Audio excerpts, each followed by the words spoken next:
Саламатсыздар ма, қайырлы күн баршаңызға. Бүгін біздің ас мәзірімізде синнабон, жұмсақ балғын булочка. Бізге қажетті толықтай 3 жұмыртқа, яғни бұның 2 ғана қазіргі уақытта жарамда. 2 жұмыртқаға шекер қосамыз, 60 грамм жақсылап араластыратын боламыз. Яғни бұл жерде молоко 120 мг және де маргарин немесе масло қоссаңыздар да болады. Кішкене тұз, ванилин, 1 грамм дрожж.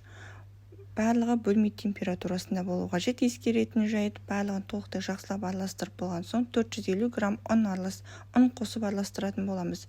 Яғни бұл жерде ұнымыз өте жұмсақ болу қажет. Толықтай араластырып болғаннан кейін күліңкі жауып 15 минутқа демалдырамыз. 15 минутта жақсылап көтерілетін болады.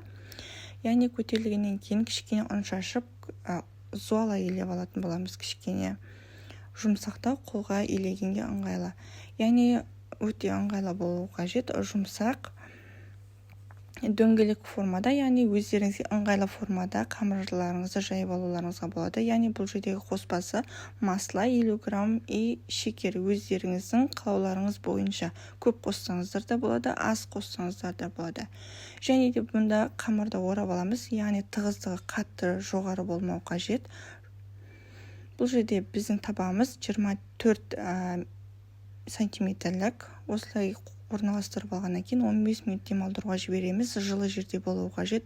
15 минут демалғаннан кейін жаңаға бір жұмыртқа алып қойдық қой, соның бетіне сарысын жағып, әсел печкаға, яғни пісіріп алатын боламыз. Креміне қаймақ және шекерді араластырып отыратын боламыз. Яғни бұл жерде ескеретін жайым, бөлме температурасында болуы қажет қаймақ.